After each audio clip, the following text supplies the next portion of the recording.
Cuando una persona es privada de su libertad, su estructura familiar se ve modificada de forma drástica. Hay quienes pierden todo contacto con sus padres, hermanos o hijos, mientras que otras personas más logran no solo hacer nuevos vínculos con las familias de otros internos, sino que pueden mantener y reforzar sus lazos con el exterior, luchar contra el estigma social, pelear porque los lazos familiares se mantengan vigentes, al tiempo de intentar hacerse de nuevos vínculos. Son algunos de los muchos retos que las personas en situación de reclusión enfrentan. Acompáñanos porque hoy, en Diálogos en Confianza, hablaremos de cómo mantener los vínculos con un familiar en reclusión.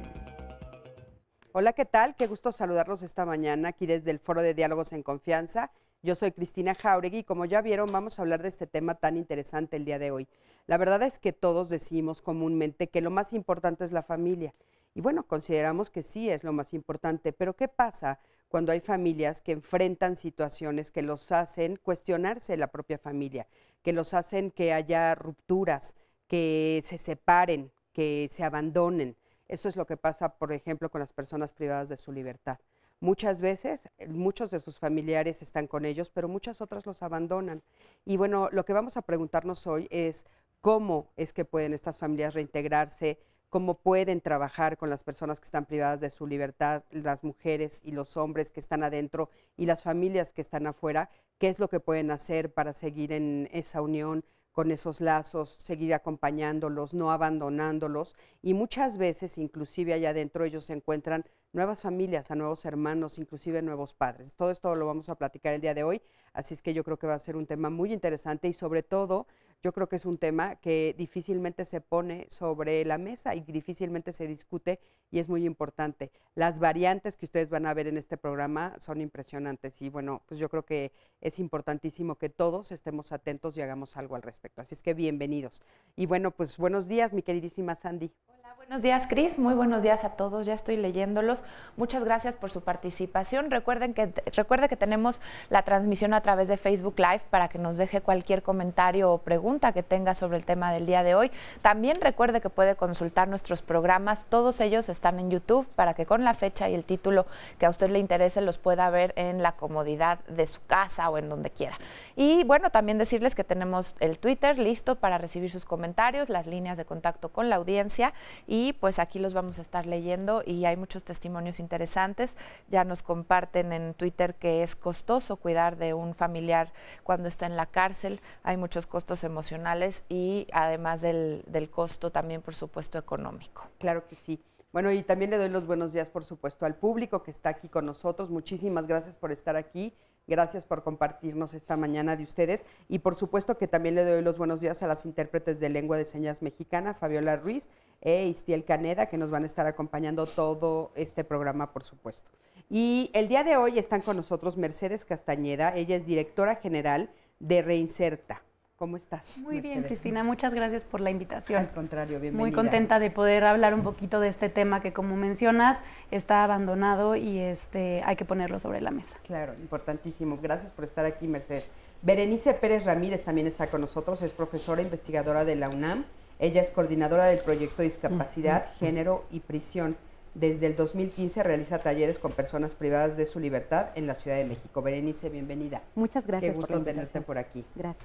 También está con nosotros Arturo Morel, él es director de teatro, escritor y fundador y presidente de la Fundación Voz de Libertad AC. Arturo, ¿cómo estás? Muy contento de estar aquí contigo, con tu público y sobre todo en ese tema que es vital para la reconstrucción del tejido social de nuestro país. Claro, importantísimo. Ya nos irás platicando muchas de las escenas, ya lo platicaremos más adelante, son gracias a que Arturo nos ayudó a entrar justamente a hacer estas grabaciones, así es que muchísimas gracias. Frida García también está con nosotros, ella es colaboradora de Almas Cautivas AC. Frida, bienvenida. Muchas gracias por la invitación. Qué gusto tenerte por acá. Bienvenida. Y bueno, la verdad es que es como muy importante empezar a platicar un poquito sobre esta situación y por qué tendríamos que mirar a las personas que están privadas de su libertad desde una postura más humanista. ¿Por qué tendríamos que hacerlo? Claro, yo quisiera empezar con el tema de que, pues como comenta Arturo, es un tema de tejido social, pero por supuesto enfocarnos en temas de prevención del delito. Nosotros tenemos que ver las prisiones, las cárceles de nuestro país como lo que deben de ser, algunos lugares donde las personas puedan resarcir el daño que hicieron, puedan reflexionar y puedan aprender ciertas maneras de relacionarse y todo esto para mejorar nuestra seguridad. Creo que lo que mencionas es bien importante porque hay que verlos desde una mirada humana. Hemos visto y vemos cada vez más, la evidencia lo respalda, que entre más punitivos, entre peor tratemos a las personas en la cárcel, mucho más daño estamos haciendo. Entonces, pues justamente el aliarnos como organizaciones, como gobierno, para voltear a ver a estas personas desde un ojo humano es un tema de seguridad y de prevención. Claro, eso les cambiaría, ¿qué cambiaría si nosotros los empezamos a ver desde otra perspectiva?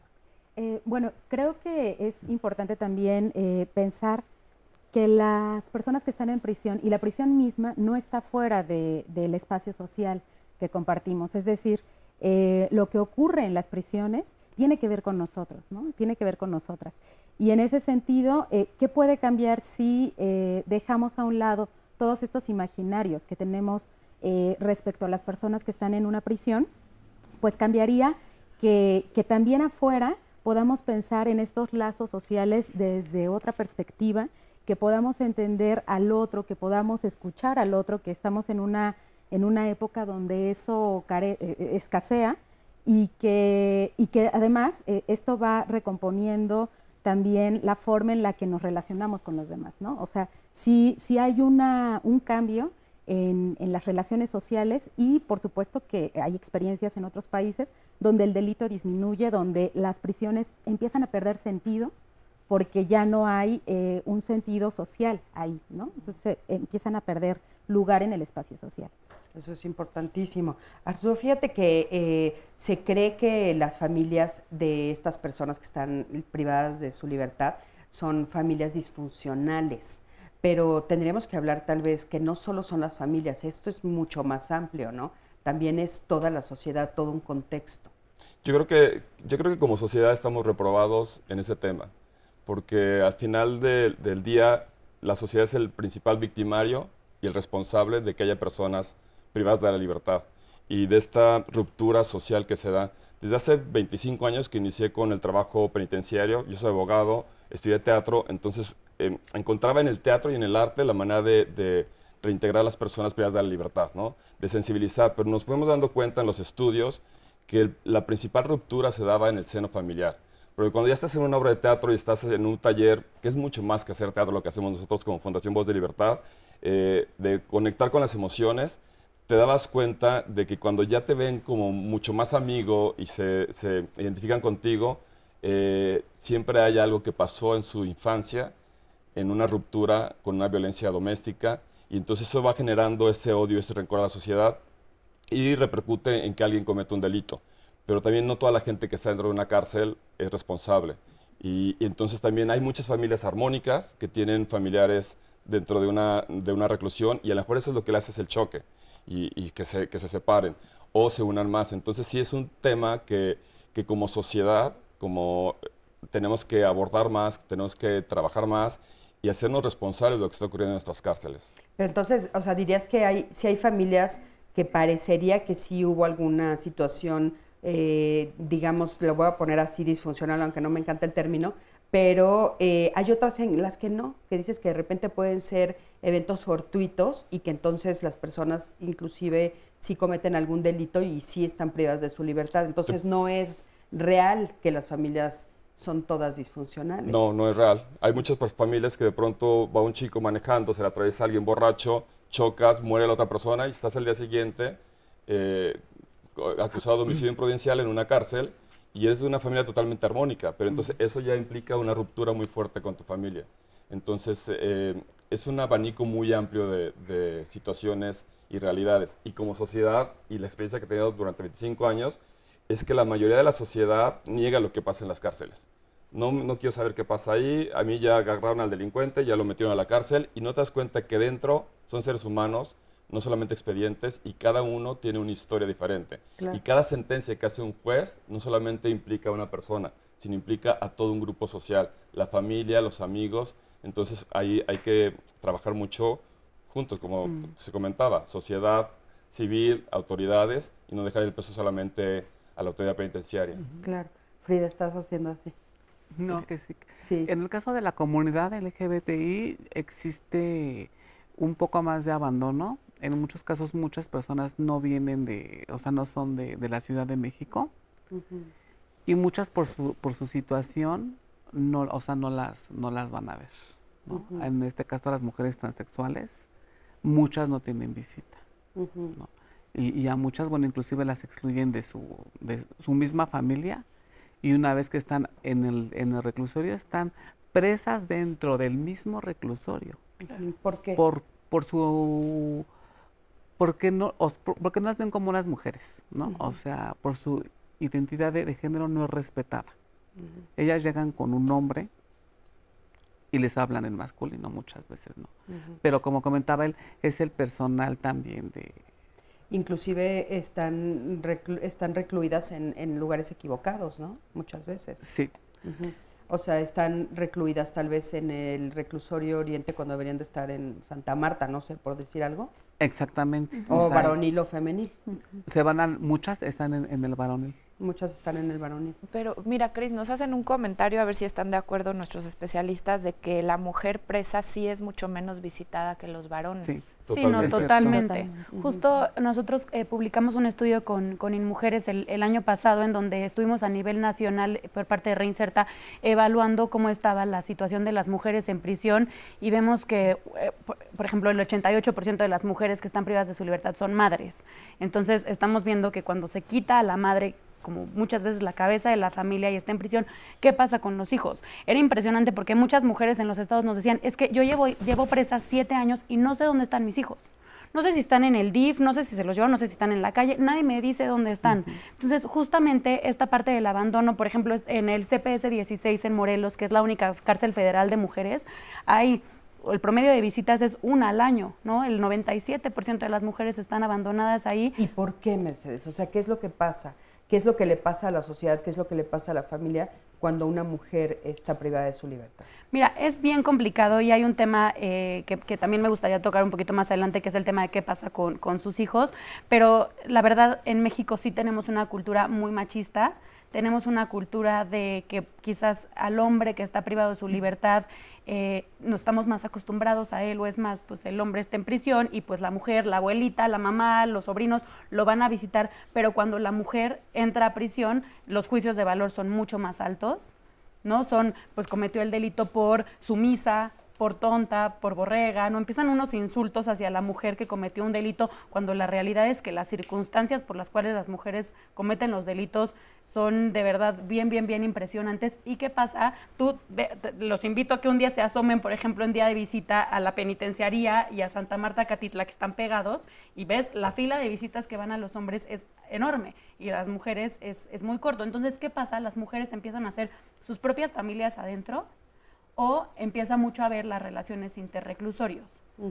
¿Qué quiere decir eso? Que pues se cartean con el de la penitenciaría o con el del reclusorio, y empiezan a ver relaciones amorosas, y después se casan. Entonces creo que justamente esta parte del tema de la mujer hay que voltearlo a ver, porque las cárceles están hechas para hombres, ¿no?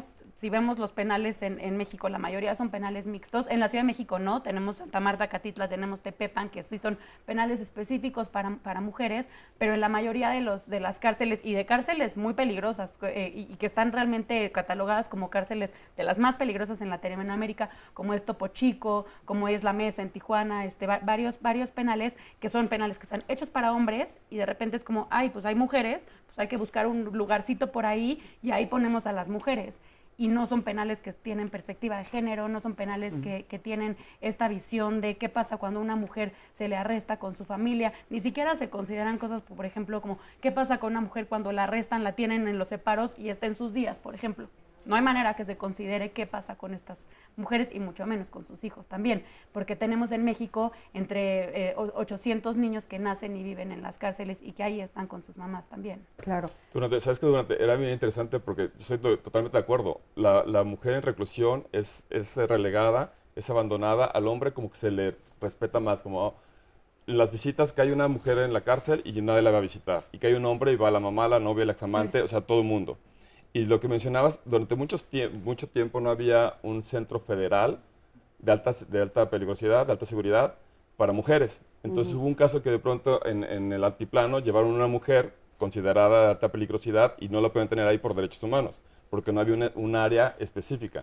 Y ahora ya tienen el centro federal, entonces ya se suplió esa ausencia, pero en efecto socialmente México sí somos muy machistas.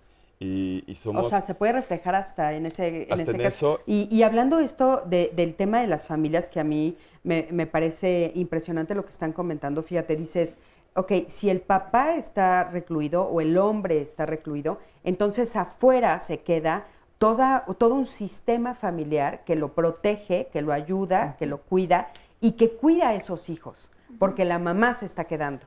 Pero en el caso de la mamá, o sea, y él sí sabe dónde están sus hijos, sí sabe qué están pasando con ellos, los visitan. Entonces, esto que me estás diciendo es terrorífico de las mamás. O sea, 7 años y nadie las visita y no saben dónde están sus hijos. ¿Y esos hijos con quién se quedaron? ¿Con qué se están encontrando? ¿Con quién se quedaron esos hijos? Yo creo que también es importante pensar que la ley está pensada de manera masculina, ¿no? O sea, desde un enfoque completamente masculino, porque este es el ejemplo. Con el padre que está en prisión nunca se discute qué va a pasar con los hijos, ¿no? En cambio, es un tema de las mujeres, es un tema de las mujeres que tienen que resolver y que además tienen que vivir de manera tan angustiante, ¿no? ¿Cómo saber si mi hijo está bien o si lo van a dar en adopción o en fin, ¿no? Pero también es cierto que los delitos se castigan aún más a las mujeres. O sea, hay una mayor cantidad de años para el mismo delito si es un hombre o, digo, en el caso de las mujeres. No, bueno, ahí sí dan un mayor caso a las mujeres, pero cuando se trata de pagarles, no, ahí se les paga menos. Perdón por el comentario, pero qué coraje da. Vamos a un corte, en un momentito regresamos, quédate con nosotros, estamos en Diálogos en Confianza.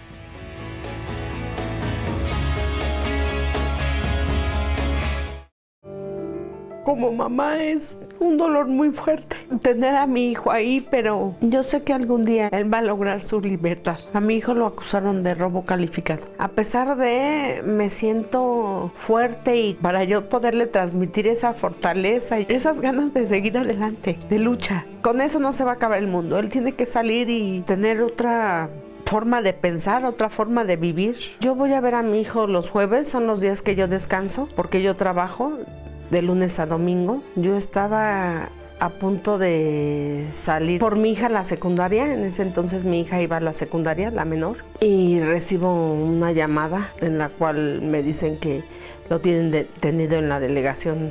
Pues yo en ese momento quería morirme, ¿no? Yo decía, no puede ser, pero en medio de todo yo ya me lo esperaba porque mi hijo andaba pues muy mal y por la gracia de Dios pues nosotros siempre hemos sido una familia recta, ¿no? Les voy a ser honesta, yo estaba a punto de entregarlo porque yo decía esto no puede seguir así, pero pues llegó el momento en que pues ya, ahora sí que Dios se apiadó de mí y dijo hasta aquí llegó tu hijo, ¿no? Por ese lado yo siempre he dicho y digo bueno, te doy gracias Señor a pesar de donde está Miguel. Está bien. A todas esas madres que pasamos por este mismo dolor, no hay más que fortalecernos y seguir en esta lucha de vida. Miguel, te amo y espero que algún día sea pronto y estés con nosotros y que seas una nueva persona. Bueno, pues es muy importante que ustedes sepan que todos los testimonios que vamos a ver están hablando de la misma persona que está privada de su libertad, pero lo vamos a ver desde las diferentes perspectivas. Y algo que me parece muy importante y que va a ser muy rico para este programa es ver cómo a cada uno de ellos les afecta de manera diferente, pero sobre todo quiero puntualizar, a todos les afecta. Eso es bien importante entenderlo, porque de repente creemos que, bueno, pues los que están viviendo afuera están viviendo tal vez un poco alejados o sin darse cuenta de lo que está sucediendo con la persona que está privada de su libertad, y no, lo vamos a ver poco a poco. Entonces, bueno, en este caso acabamos de ver a la mamá, ¿no? Que es como muy importante que nos demos cuenta de eso. Pero bueno, estábamos comentando lo que pasaba y querías poner un ejemplo de lo que pasa con las mujeres. Sí, justo un caso muy interesante que tuvimos, que realmente nos hizo preocuparnos mucho con este tema de los hijos, fue una mujer que la detienen, y ella, al ser detenida, pues lo primero que piensa es: me van a quitar a mis hijos, ¿no? Se los va a llevar el DIF, no tienen con quién quedarse, entonces no reporta que tiene hijos. Entonces tiene una hija de 12, una de 7, una de 5 y uno de 2, ¿no? Entonces tiene 4 hijos, y ella decide no reportar, no avisar que sus hijos, que tiene hijos, porque se los iban a quitar. Entonces, ¿qué pasa? Los deja solos. Y la niña de 12 años empieza a hacer cargo de la familia. Era una familia que están muy, muy involucrados en el tema del delito del secuestro.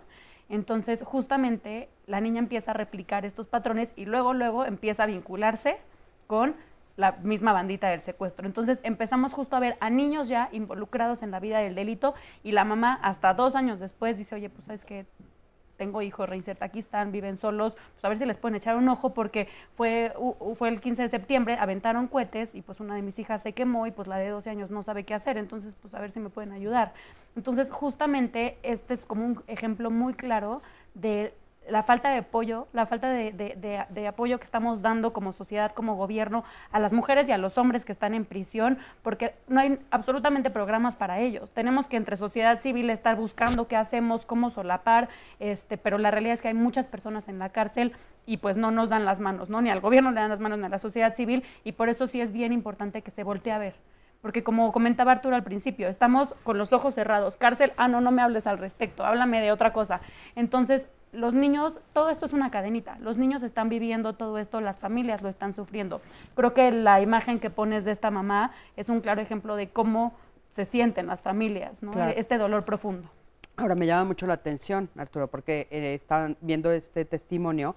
Hay un momento en el que ella dice: estuve a punto de yo entregarlo, ¿no? Entonces, no queremos oír hablar de las cárceles, y sin embargo, a veces parece que es como la única solución. Y bueno, me llama también mucho la atención porque parece que como por arte de magia, ella reza y entonces le ayudan del más allá o algo así, comenta ella, y lo respeto muchísimo, y dice: bueno, no tuve que tomar la decisión yo, alguien más lo hizo, ¿no? Hay muchísimos casos que son verdaderamente preocupantes.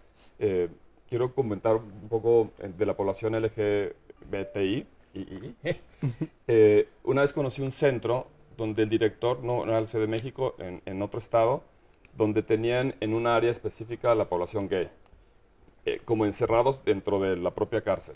Y aparte tenían a las personas infectadas con VIH más encerradas en otro lugar. Entonces, para todo el personal de seguridad y custodia, entonces era así como, porque no había ni una estrategia, ni un lugar, ni un tratamiento. Entonces, era terrible, porque ya cuando ibas entrando hasta el fondo de esa cárcel, las personas que estaban enfermas, inclusive estaban en celdas que no tenían cemento el piso. Entonces, lo único que yo puedo hacer era salir y hablar a derechos humanos que por favor fueran a intervenir ahí para que se les dieran al menos asesoría a las autoridades. Y es como un tipo y mucha gente de la familia lleva a sus familiares y los acusa de un delito para deshacerse de ellos. Eso pasa con las personas que tienen algún problema psicológico, que de pronto lo acusan de robo, y entonces el chico o la chica de pronto están en un centro acusados de robo por la propia familia que no lo cometieron, pero como no saben qué hacer con alguien que tiene algún problema emocional, psicológico, entonces lo relegan. Y hay familias, como el testimonio que estábamos escuchando, que son con valores totalmente establecidos, y de pronto el hijo o la hija se junta con alguien que no debe juntarse y comete un ilícito, entonces hay un conflicto para la mamá, decir, bueno, mi ética me va a decir, mejor yo te llevo, ¿no?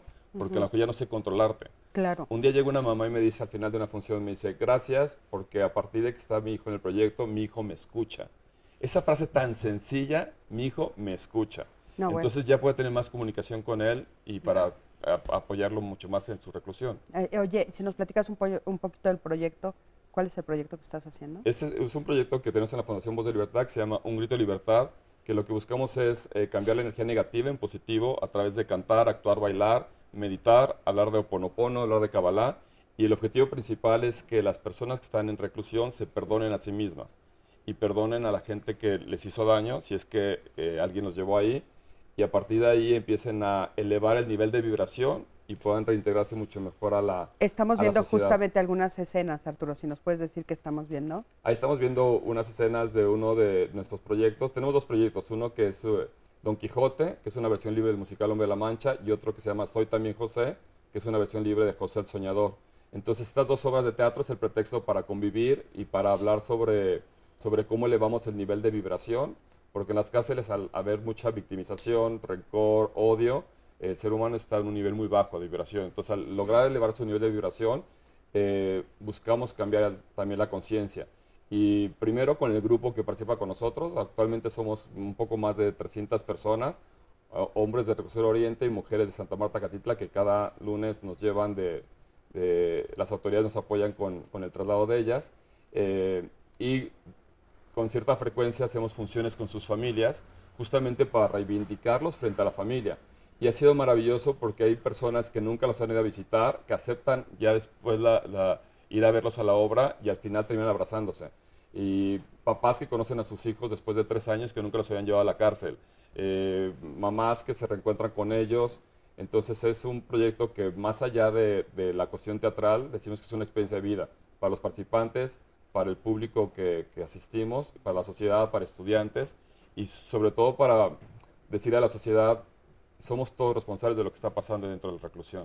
Claro, importantísimo. Muchísimas gracias, impresionantes las escenas que estamos viendo, sobre todo lo que platicas, a mí me parece que va muy bien con el tema, bueno, de repente un hijo de 3 años que no has visto, ¿no? Y que de repente lo ves por primera vez y aparte, bueno, se atreven a entrar porque es a través del arte, ¿no? Voy a verlo haciendo algo interesante, está haciendo una obra de teatro, está haciendo algo diferente, que entonces eso me da la posibilidad de verlo tal vez con otros ojos, porque yo quería preguntarte, Berenice, o sea, ellos cuando son separados de su familia, de repente, y que están en reclusión, ¿hay alguna deuda moral que se tiene de repente con la familia? ¿Se quedan como estas deudas ahí entre familiares y el recluso? Absolutamente. La mayoría tiene este peso muy, muy fuerte con las familias.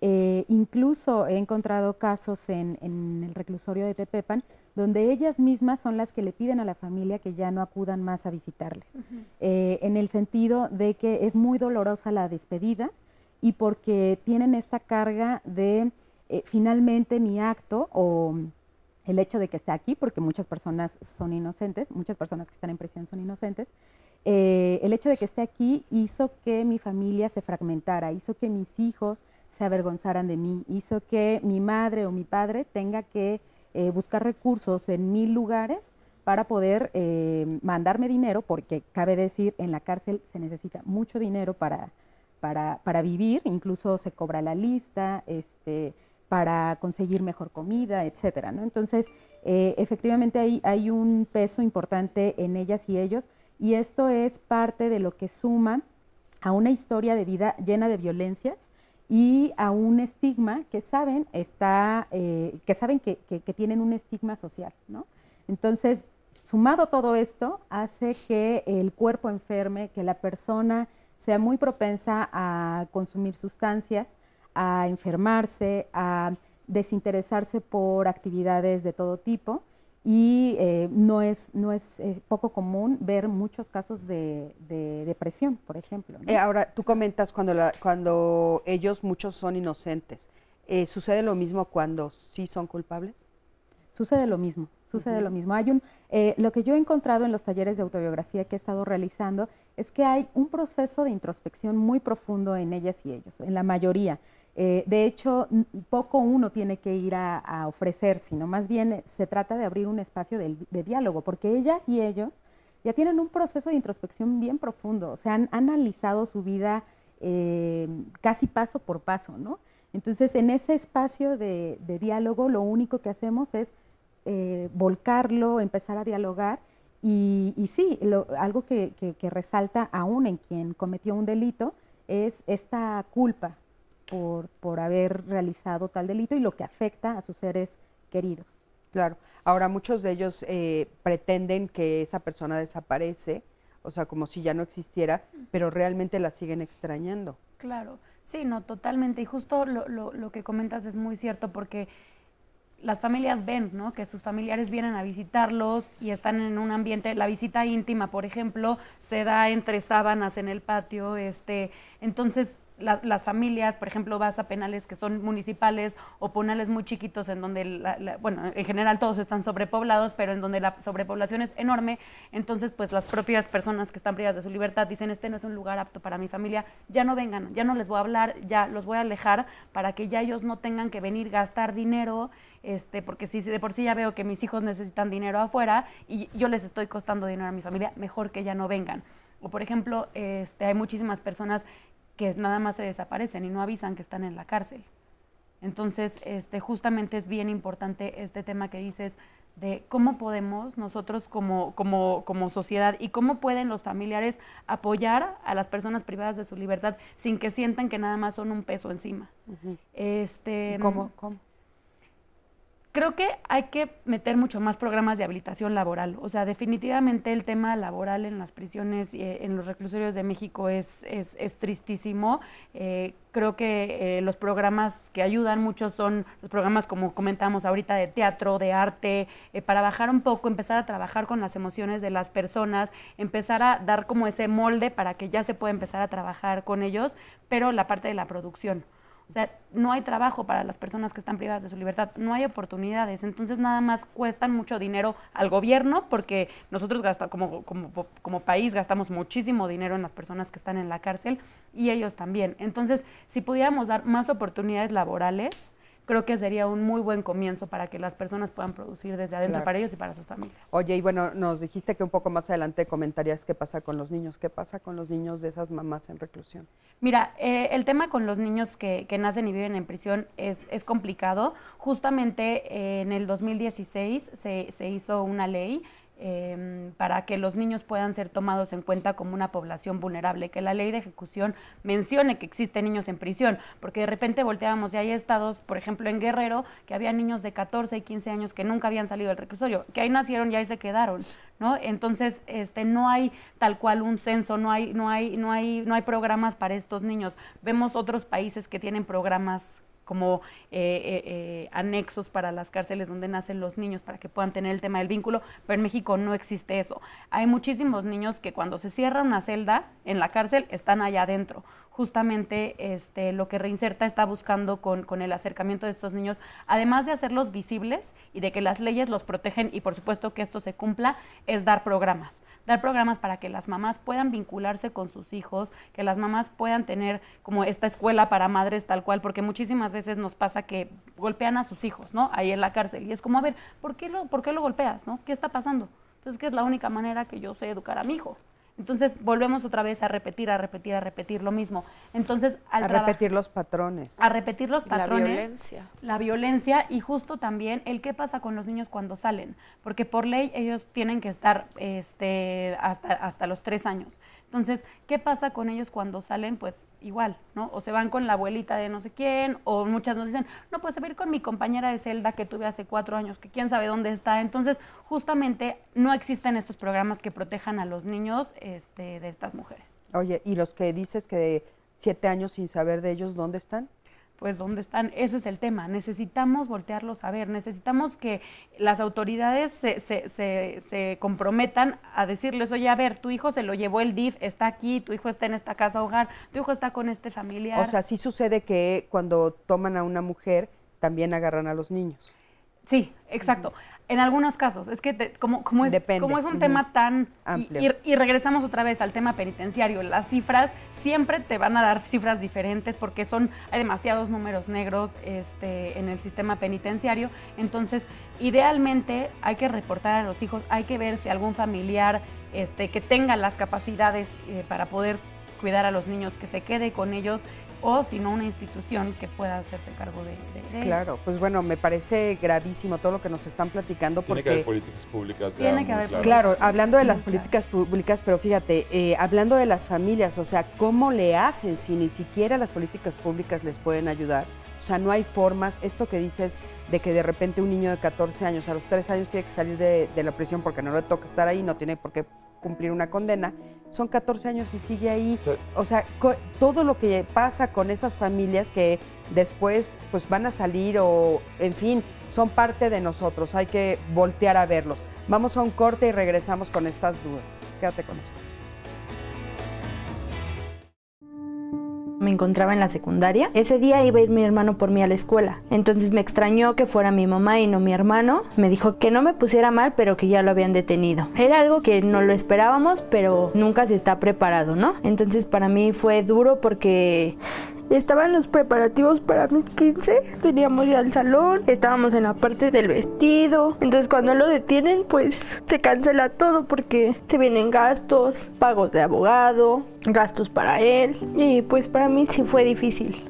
A veces pues yo quería ayudarlos económicamente y al ser pues menor de edad pues es muy complicado. Entonces pues lo que yo hacía pues era con ánimos, con palabras. Yo lo recuerdo como una persona muy alegre. Siempre salíamos a pasear juntos, me llevaba para todos lados. En ese momento extrañaba que fuera por mí a la escuela, que me despertara y hasta la fecha pues extraño eso, que me cuide, que esté conmigo. Me toca dejar de ser la niña. Debo de ser fuerte y apoyar a mis papás siempre. Es difícil porque con el simple hecho de entrar por primera vez a un reclusorio fue duro porque te revisan. Yo no entendía por qué hasta después.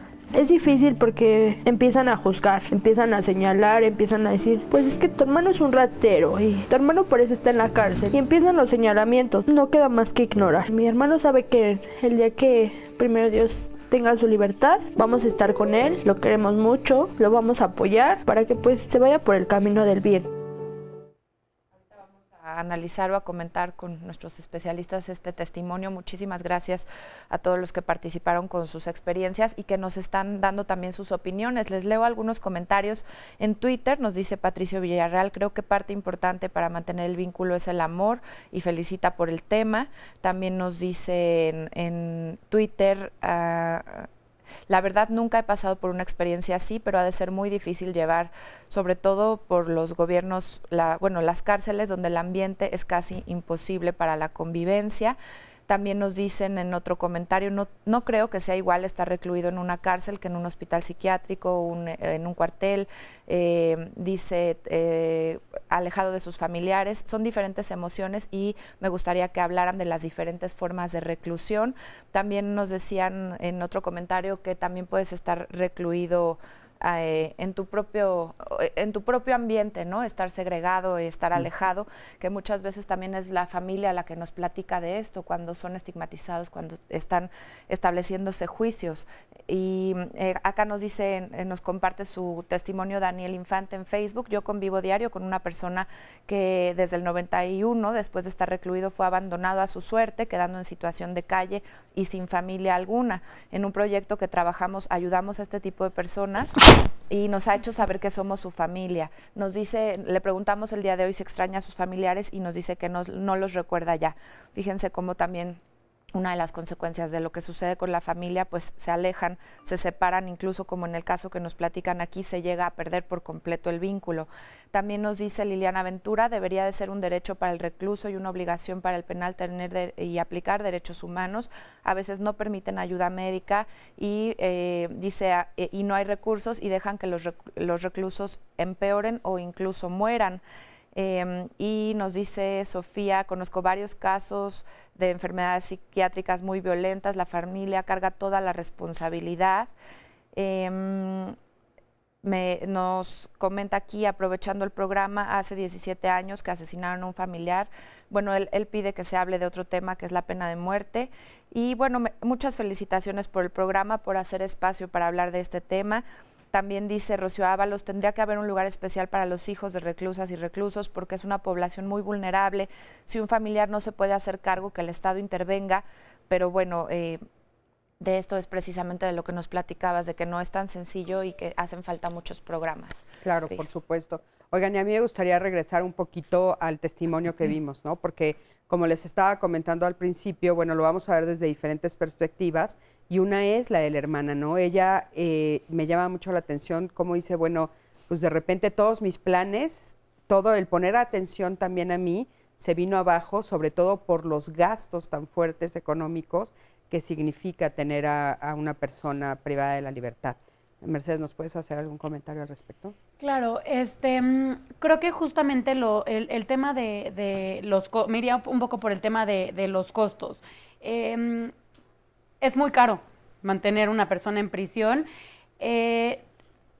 Cuando nosotros empezamos a ver lo que nos cuesta como gobierno, como país, la cárcel, empezamos a decir, ¿sabes qué? Pues no conviene ni siquiera, o sea, como ni siquiera por números conviene tener a tantas personas en la cárcel. Hay personas que cometieron delitos bastante menores, está lleno de inocentes en la cárcel, lleno de personas que ni siquiera cometieron ese delito, que están costándole dinero al Estado y que ellos se están rompiendo las familias, se está rompiendo el tejido social.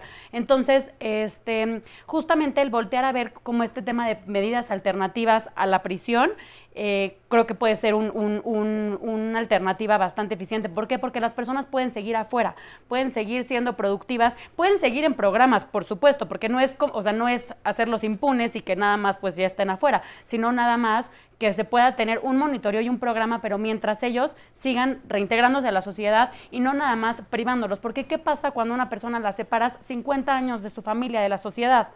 Después de 50 años va a regresar totalmente institucionalizado, sin conocer realmente qué pasa con el mundo, y eso hace que la reinserción, que la reintegración sea totalmente difícil. Claro, imposible, ¿no? Sí, y hablando de los costos, es que justamente nos ponen a reflexionar sobre el tema de lo que cuesta también como familiar trasladarte a la visita. Nos dice una persona que tiene mucho tiempo que no puede visitar a su hermano por el costo que le implica desplazarse, y que bueno, que le encantaría poderlo abrazar más seguido, pero para ella es muy difícil, ya sea dejar su trabajo, trasladarse si es que no está en la misma ciudad, y todo lo que implica este costo. Eso sí es cierto, también toda la logística que implica, para ir ¿no? a hacer una visita, claro, porque aparte de repente también trabajas para dos personas, ¿no? Tal vez está trabajando para ella, pero también para darle dinero al hermano, es dificilísimo. Bere, ¿tú nos quieres hacer algún comentario al respecto? Pues sí, que es muy importante pensar que todas estas problemáticas de las que estamos hablando tienen que ver con la política del Estado, con relación a cómo es que estamos pensando el castigo para los delitos.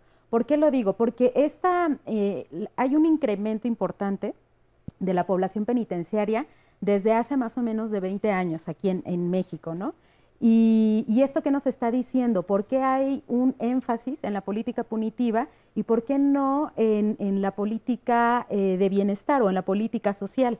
Entonces, creo que esto es importante también para explicarnos por qué cada vez hay más reclusorios, por qué se construyen reclusorios aun cuando todavía no hay población que está ahí, por qué se están privatizando los reclusorios. Es decir, tiene que ver con un tema del Estado también, ¿no? O sea, si bien la sociedad tenemos que involucrarnos y considerar que este no es un tema que es ajeno a nosotras y nosotros, sí el Estado ahí tiene un papel importante, ¿no? Y luego vendría la política pública de cómo trabajar estos espacios. Claro. Arturo, ahorita vimos a este caso de esta chica, ¿no? Que dice, bueno, estoy enojada por cómo la sociedad me recrimina, o de repente le dicen, bueno, es que tu hermano es el ladrón, los señalan, ¿no? Eso debe de ser como muy común que suceda. ¿Cómo se puede reintegrar la familia con todo esto que estábamos viendo, que es el entorno que viven en lo cotidiano afuera? Pues esa es de las principales luchas, de sensibilizar a la sociedad de que no todas las personas que están en reclusión son culpables. Hay muchas personas inocentes y eso es lo que tenemos que dejar de etiquetar, de discriminar. Entonces nosotros buscamos como fundación que todas las personas que participan en el proyecto salgan con la frente en alto. Claro. O sea, que digan, a mí no me juzgues, fue una etapa en mi vida, fue un paréntesis, y sobre todo yo hago mucho hincapié en que nadie estamos privados de caer en una cárcel. Y eso no quiere decir que seas un delincuente. O sea, te pueden hacer un fraude, puedes firmar algo y no te enteras y de pronto ya estás en la cárcel. O lo que decía hace rato, puedes ir manejando, alguien se te atraviesa, chocas, muere una persona y ya eres homicidio imprudencial y estás en la cárcel. Entonces, la sociedad tenemos que respetar y no etiquetar. Claro. A mí me preocupa un poco esto que decimos, bueno, hay muchos que son inocentes, ¿no? Ok, sí, estoy de acuerdo y que no tienen que estar ahí.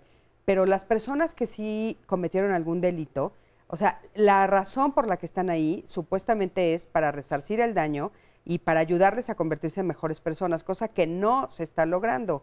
O sea, lo que dicen es, bueno, hay castigos, a muchos de ellos salen a hacer otros delitos, ¿no? Yo creo que esa es la población que habría que observar. O sea, ninguno de nosotros estamos exentos de hacer algo como dices, y aparte muchas personas que han cometido delitos no están en la cárcel, están caminando entre nosotros.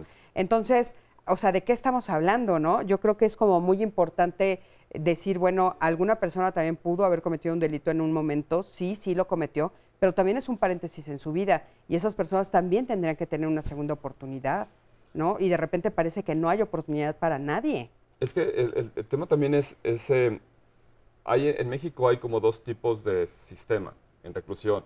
El penitenciarista, o sea, las autoridades que quieren castigar y nadie entre y nadie se asome, y el humanista, el que permite que la sociedad civil, tantas fundaciones, organizaciones que queremos coadyuvar, nos permiten entrar. Entonces, sí es un trabajo que las autoridades deberían de fomentar más la participación de la sociedad civil, porque independientemente de cada sexenio, los que querramos seguir trabajando como sociedad, seguiremos trabajando.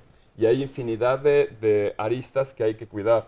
O sea, de prevenir el delito, antes de que, ¿qué pasa antes para que no llegue alguien a una cárcel? Desde niños, desde adolescentes, los adultos, los primeros delincuentes, los que salen, ¿qué pasa dentro de la cárcel? ¿Qué pasa los días de visita? Donde en un reclusorio que tienes 8,000 personas, el día de visita tienes 40,000 personas conviviendo. Y un tema que es bien interesante, que me encanta cuando los chicos dicen, la visita es sagrada. Entonces hay una ética y un respeto de que nadie se meta con la visita. Entonces, hace poco estaba hablando con una autoridad, me decía, es que había gente de su equipo que no quería que entraran niños a la visita. Decía, no, dejemos que entren los niños, si lo decía el papá, que entren los niños, porque además también eso tranquiliza, porque no va a pasar nada grave, ¿no? Hace rato lo que mencionabas de la visita íntima, pues bueno, es una visita familiar, es como si fuera un microcosmos dentro del reclusorio, porque ves como el que vende paletas, el mariachi que está tocando en la visita dentro de la cárcel. Y claro, hacen con cortinitas como mini hotelitos y se rentan. Hay prostitución en los días de visita. Ahí se conocen, los que no tienen familia, conocen a la hermana, a la prima del otro y se van relacionando. Entonces, ese microcosmos, tenemos la sociedad civil que intervenir para poderlo ir desmenuzando y ayudar a que se reconstruya. Primero que no se destruya el tejido social y después a ir cohesionando socialmente. Claro, por supuesto, sí.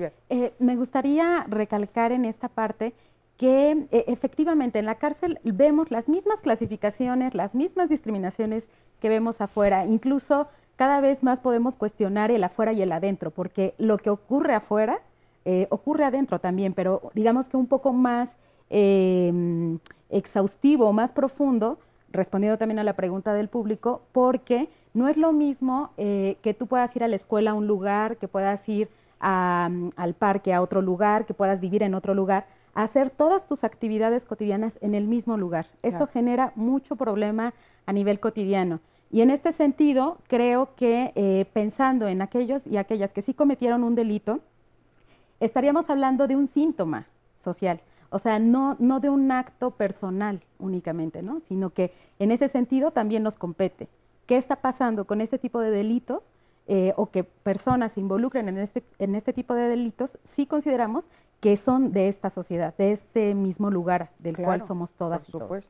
Frida. Aquí yo quisiera agregar justo nada más esta parte que tú comentas. Como sociedad realmente sí somos expertos en juzgar. Está en la cárcel, pues que se pudran y unos comentarios realmente, nosotros que estamos en el tema, no sé si a ustedes les pasa, pero cómo se acercan con nosotros a hablar de las personas en la cárcel y es como, a ver, no, son Juan, son María, son personas, son como tú y como yo, pero justamente yo quisiera también hacer un énfasis para que como sociedad dejemos de juzgar a estas personas, porque también son resultado de todo lo que nosotros hemos hecho. Los juzgamos, pero ¿dónde estábamos cuando hay niños de 9 años en la calle delinquiendo? ¿Dónde estamos cuando vemos fotos en Facebook de niños con armas, ¿no? ¿Dónde estamos cuando no hay programas de prevención? Justamente es bien importante que nos responsabilicemos también al respecto en vez de solo juzgar. Claro, por supuesto, y de eso se trata el programa justamente del día de hoy. Y bueno, como están viendo ustedes de este lado, yo voy a entrevistar a estas 3 personas que están aquí, nada más que está tan bueno el tema que se nos ha ido, por supuesto, el tiempo. Pero bueno, te veo que a todo lo que han estado comentando haces sí. O sea, por supuesto, ¿cuál es tu nombre primero? Mi nombre es Apolo. Apolo. Sí. ¿Cómo estás, Apolo? Bienvenido. Pues bien. Gracias bien, por bien. estar aquí. Sí. Apolo, tú estuviste privado de tu libertad. Sí, estuve privado de mi libertad. ¿Tuviste problemas para reinsertarte con tu familia? Pues, ¿cuando salí o...? Cuando saliste. Pues sí, ¿no? Porque la familia, pues, se alejó, ¿no? Ahora sí que yo tengo que ver por mí mismo, porque ya la Se alejaron familia de se ti. alejó, sí. Cuando fuiste, o sea, cuando estuviste privado de tu libertad, Ajá. ¿al principio sí te visitaban o desde el principio Pues te sí, mi abandonaron? madre iba a verme y mis hijos también, Ujú. sí. ¿Durante cuánto tiempo te fueron a ver? Pues al principio, en 5 años, mi madre iba al reclusorio Oriente Ujú, y de ahí a mí me trasladaron a Santa Marta, a Ceresova. ujú, Pero ahí nada más era visita pues sábados y domingos ujú. y muchas veces pues yo no quería que fueran mis hijos a ese lugar ahí a Santa Marta, ¿no? Porque está más pues más ¿cómo le puedo decir? Pues más peligroso, ¿no? Ujú. Para la sociedad, ¿no? O sea, entrar a ese lugar para ellos era peligroso. o a lo mejor era como que problemas para uno mismo, ¿no? Ujú. ¿Por qué? Porque el ambiente de ahí de Santa Marta, Ceresova, pues está muy mal, ¿no? Está muy peligroso ahí, ¿no? El ambiente, ¿no? Ujú. Y Entonces tú no querías que llegaran para que tampoco tuvieras problemas exacto, cuando para ellos que se fueran. para que ellos no vieran lo que pasaba en esa situación, ¿no? Fíjate qué importante esto que nos estás comentando, porque dices, bueno, yo mismo les dije mejor ya no vengan y eso hizo que se alejaran un poco de ti. Sí, un poco, porque Tú los estabas protegiendo. más bien sí era lo que pasaba que pues, Y ellos no. lo pudieron entender, se los pudiste explicar, los estoy protegiendo. Sí, yo se los explicaba, ¿no? Que era muy ahora que muy problemático igual para mí mismo, ¿no? ¿Y cuántos hijos tienes? Tengo 2 niños. Niños. ¿Y los No, ves? una niña, perdón, y un niño. Una niña y un... Sí, pero igual también así como que pues se alejaron de mí porque pues yo ahora sí que ellos me conocieron allá adentro, ¿no? O sea que yo nunca pues los conocí afuera, ¿no? O ¿Hoy sea qué edad tienen ellos? ahorita mi hija tiene 12 y 13 años, mi hijo. Ok. Sí. Vamos a ir a un corte, pero en un momentito regresamos y seguimos entrevistando a estas personas que están con nosotros acompañándonos el día de hoy. Y bueno, Sandy, ¿quieres leer alguna llamadita antes de que nos vayamos Bueno, a muchas felicitaciones, agradecen el tema, qué bueno que se visibiliza esta realidad. Dice aquí Odette, los delitos son signos o síntomas de una descomposición social y no brotan de la nada. Nos quedamos eso para reflexionar. Continuamos en Diálogos en Confianza y los invito a que mañana no se pierdan el programa. El tema va a ser ¿qué esconden los celos?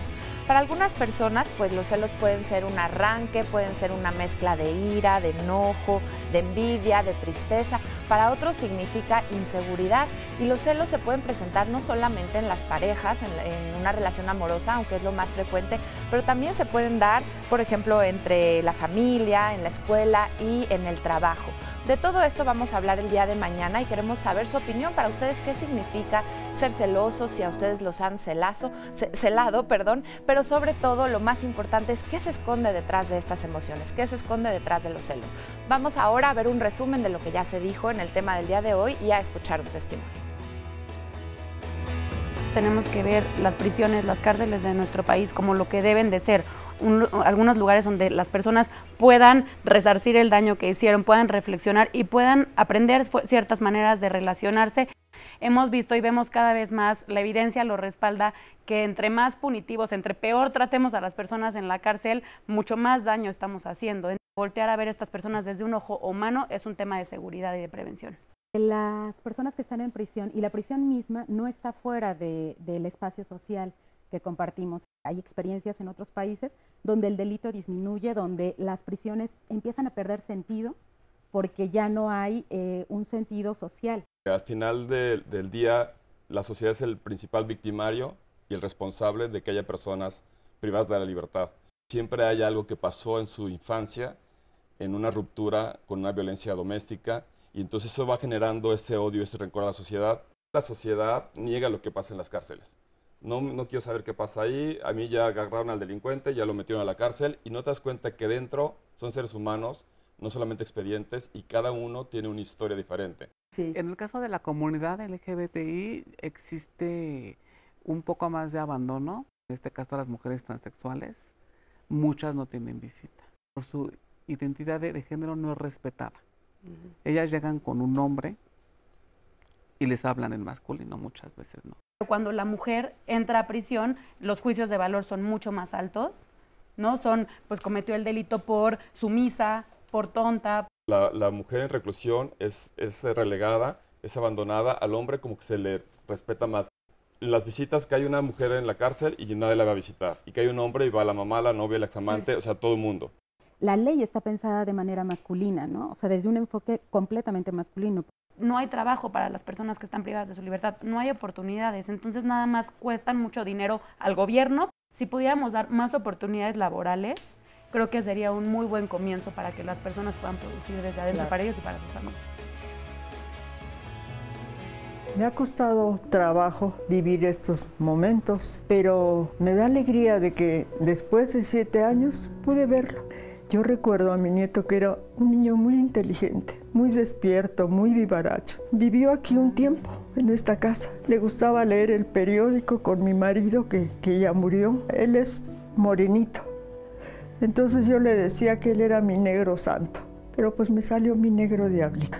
Lo quiero mucho y pues me dio gusto verlo, que está en total recuperación porque está yendo a terapias y ha tenido un cambio muy bueno. No a toda la gente le pueden abrir su corazón de decir que tiene un familiar en la cárcel porque se asustan. Hay gente que ha llegado a decir, por favor, cuando hables con mi familia no vayas a decir que tienes a un familiar en la cárcel. Yo estaba aquí en la casa, iba yo saliendo de mi cuarto cuando ya me dicen, pues ya agarraron a Miguelito. Sentí horrible, pero a la vez yo pedía la justicia divina. Si algo se hace, lo tenemos que pagar, porque indudablemente que nadie se va a quedar haciendo un mal y recibiendo un bien. Le doy mi bendición y le deseo que no vuelva a cometer esos errores, que se aleje de hacer el mal, que se dedique a vivir de otra manera, a dar un ejemplo y hasta con su vivencia poder fortalecer a aquel que está a punto de caer, porque a nada bueno pues lleva un mal comportamiento. Muchísimas gracias por este testimonio que realmente nos conmueve. Víctor, nos conmueve, ¿verdad? O escuchar a la abuelita. Y bueno, está aquí conmigo Víctor. ¿Cómo estás, Víctor? Muy bien, gracias. Oye, tú también estuviste privado de tu libertad.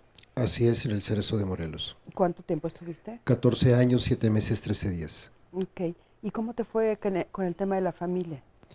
Bueno, mira, en un principio, pues sí iban a verme cada 8 días. Allá la visita era sábado y domingo. Y me iban a ver el sábado y el domingo. Después de 2 años, mi esposa, mis hijos, mi mamá. Después de ese tiempo, pues empezaron a ir cada 15 días, después cada mes, después 2 veces al año. Pues ya lo último, 1 vez al año, ¿no? Así es. ¿Y se empezaron a alejar porque tú se los pediste o porque de repente ellos decidieron dejar de ir? Mira, yo creo que fue una de las cosas el dinero, ¿no? Los gastos con los hijos, también la escuela, pues eso te va mermando, ¿no? Va mermando. Y pues ambos, tanto mi esposa como yo, pues dijimos, ¿sabes qué? Mejor, pues cada mes, cada 6 meses. Y pues tú estabas en Morelos. En Morelos, sí. ¿Y ellos dónde estaban? En la Ciudad de México. Entonces, claro, ellos tenían que trasladarse para allá. Un poco el tema que estábamos escuchando, que también tiene que ver con, bueno, el traslado, lo que cuesta ir 2 veces a la semana hasta allá, el dinero que te tenían que dar. Mira, era el transporte primero en la mañana para la central camionera, lo del camión. Claro. Luego lo del taxi para el Cerezo, lo del hospedaje, la comida, o sea... imposible de pagar. Claro. Y entonces, bueno, dices 1 vez al año. Ahora que tú ya estás afuera, ¿cómo es la relación? Es buena, bueno, vamos a cumplir ya 25 años de casados. ¿Y con tus hijos? También es buena. es buena. O sea, tú lograste reinsertarte bien. Teníamos comunicación por teléfono, casi diario con mis hijos, con mi mujer, con mi madre, era diario. Ah, sí tenías comunicación diaria. Sí, así es. Víctor, ¿qué es lo que tú les podrías decir? O sea, el tema de hoy es cómo poderse mantener en contacto con la familia. O sea, ¿qué fue lo que tú consideras que fue el elemento más importante que logró que ustedes estén todavía unidos, que tú estés bien con tus hijos, que estés bien con tu madre? Porque como ellos dijeron, hay muchos prejuicios en torno a las personas que están privadas de su libertad y a veces eso es difícil. Sí. ¿Cuál fue el secreto de ustedes? Mira, simplemente pues es aplicarte. Uno como hombre y estando allá preso, pues te tienes que aplicar. Tienes que estar en la escuela, tienes que trabajar, tienes que hacer infinidad de actividades, ¿no? Una de ellas para mí fue lo cultural. Fue lo que me unió cuando empezamos a hacer lo del Quijote de la Mancha allá. Me llegaron, pues me dijeron, ¿sabes qué? Puedes invitar a tu familia. Entonces, tú participaste con Arturo. Así es, así es. ¿Qué papel hiciste, Víctor, en el Quijote? Me tocó ser el malo, me tocó ser el duque. El duque. Así es. ¿Y qué significó para ti hacer ese papel? Me encontré a mí mismo. Me hizo libre dentro de la cárcel. Qué maravilla. Así es. Entonces, eso para ti fue importante, de repente que ellos empezaran a verte con otros ojos. Sí, porque pues, yo era un machista. Yo era un machista, ¿no? Y con esto pues me dio la oportunidad de sacar a ese Víctor que yo tenía escondido, ¿no? Claro. Ahora, con la de Pepe el Toro es inocente, lloro. Ahorita estábamos tú y yo con lágrimas en los ojos escuchando a la abuelita. Así Fíjate, es. estamos viendo las imágenes justamente de las familias asistiendo a una de las obras que está montando Arturo, por supuesto, y vemos, bueno, pues la emoción que les da de estar viendo la obra de teatro. Esas son escenas que seguramente tú viviste.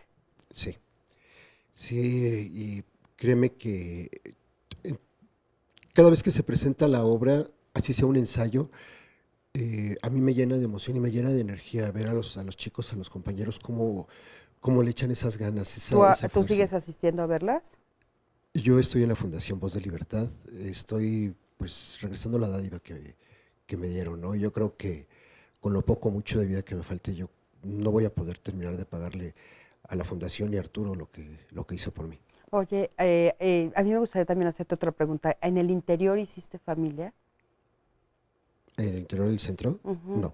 O sea, no, porque de repente también hemos escuchado que dicen, bueno, ahí encontré a alguien que se convirtió en mi hermano, en un muy buen amigo. Ah, ok, sí, ya te entendí, sí. ¿Sí? Sí. Sí, o sea, hay personas con las que hiciste amistades profundas. Sí, fueron contados, pero, y todavía seguimos, ¿no? O sea, con Alex, con Fran, con mi sobrino Alexis, ¿no? Es mi sobrino, me dice tío, ¿no? Y Fran es mi hermano y... Exacto, eso es a lo que nos referimos. De repente hay relaciones que se convierten en tus hermanos, que no son hermanos de sangre, pero son tus hermanos de vida, de haberte reencontrado en un momento difícil y que vas a estar cerca de ellos todo para siempre, ¿no? Claro, ¿no? Y siempre van a estar en mi corazón, así como yo sé que también estoy con ellos, ¿no? De repente nos llamamos por teléfono o vamos a visitarnos, nos visitamos el 24 y la pasamos con ellos. Fíjate, qué importante. Muchísimas gracias, Víctor. De veras, muchísimas gracias. Y bueno, yo también admiro mucho el trabajo que hace Arturo, por supuesto, pero sobre todo el trabajo que hacen ustedes allá adentro. Porque el que tú te hayas dado la oportunidad, eso fue lo importante, ¿no? Arturo llega y ofrece todo lo que él tiene para dar, pero lo que es más importante es que ustedes dicen sí. Así es. Y a ustedes les cambia la vida eso. Muchas gracias. Al contrario, muchísimas gracias a ti, Susan.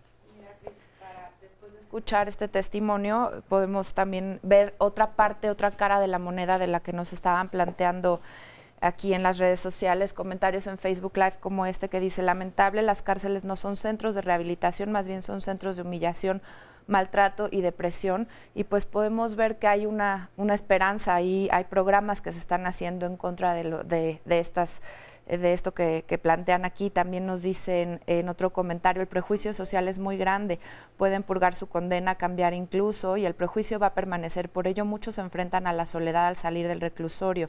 Esto facilita que vuelvan a caer en el delito. Fortalecer vínculos sociales sanos debe ser considerado como prioritario en la rehabilitación y reinserción. Y también nos dice Estela Hernández, muchos encarcelados se merecen otra oportunidad y se les cierran las puertas, probablemente, si se les cierran, probablemente volverán a delinquir cuando salgan. Ellos tienen ganas de trabajar y de tener una vida normal y la sociedad ni su propia familia muchas veces está preparada para acogerlos. Tampoco es posible que al salir se obtengan las herramientas necesarias para reintegrarse a la sociedad.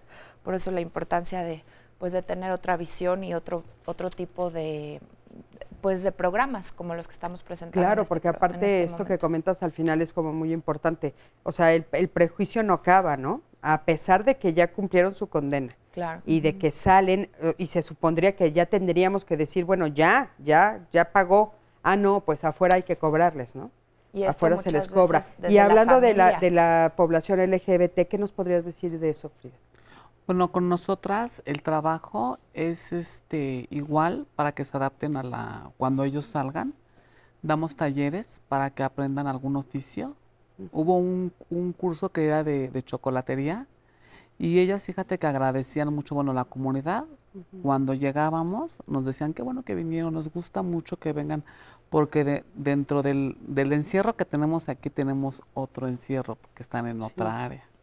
Entonces, es muy importante crear todo este tipo de talleres y que precisamente, a nosotros sí nos ha costado trabajo porque al principio no iban y ya después empezaron a ir porque precisamente están como un poquito resentidas, ¿no? O tienen miedo, ¿no? Tienen miedo porque muchas veces hay talleres que las excluyen. Dentro del mismo reclusorio hay talleres que no son para ellas y para ellos, ¿no? Claro. Al ir nosotras, pues hay por decir, yo tengo comunicación con ellas normal y alguna vez me dijo una persona, pero ¿por qué abrazas? ¿Por qué dices mi amor? O sea, es que mi amor no es necesario decirle a un novio, a tu esposo, ¿no? A ellas y a ellos para que precisamente se sientan cobijados y se sientan bien y no sientan ese rechazo que de por sí ya traen.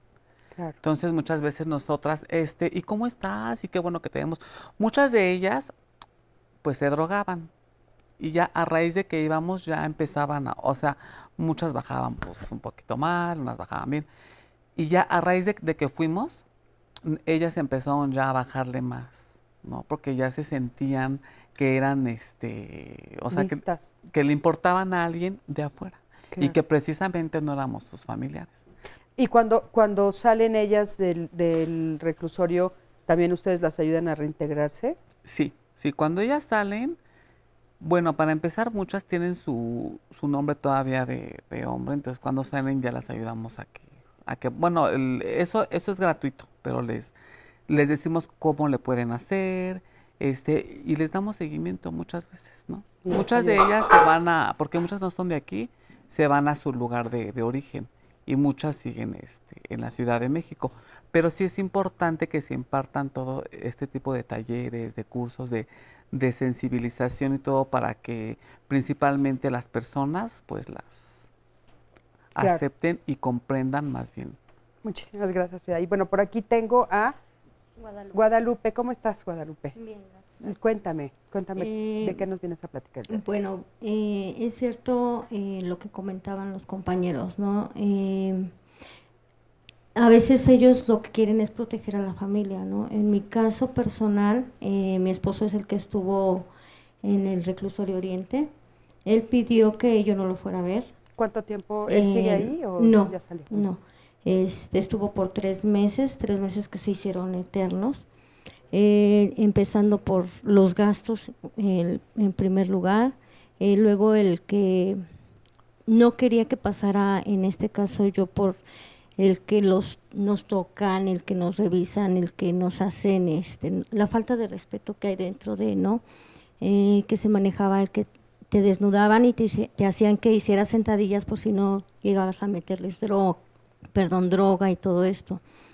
Otra de las cosas, los gastos, ¿no? El principio es desde la entrada, por lo que nos platicaba mi suegra, de la entrada, el tener que dar un dinero para que les vayan a hablar, el que otro dinero por si están en su dormitorio, es otro dinero más, o sea, para que pasen la comida es otro gasto. porque tienen que revisar la comida y si hay una comida que no puede pasar, pues tienes que darles para que te la permitan pasar, ¿no?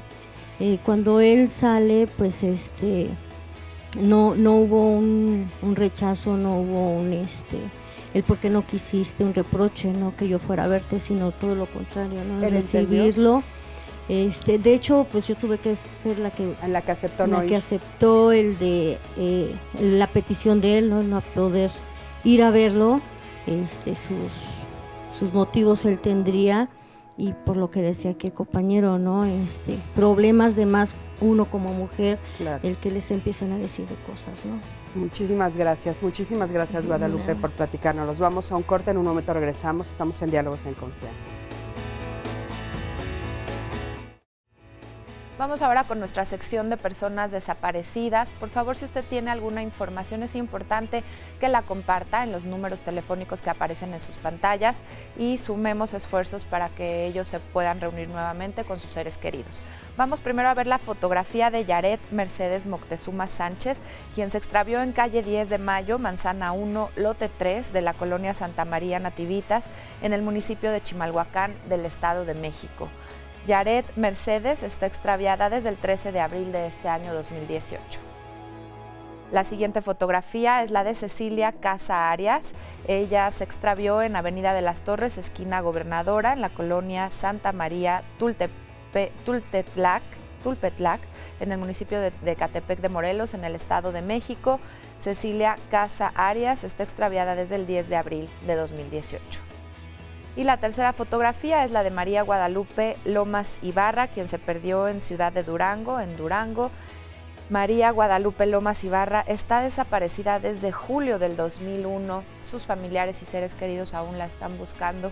Por favor, vea bien su imagen y comparta con esos teléfonos que aparecen en pantalla. Vamos a continuar con el tema del día de hoy, viendo el siguiente testimonio.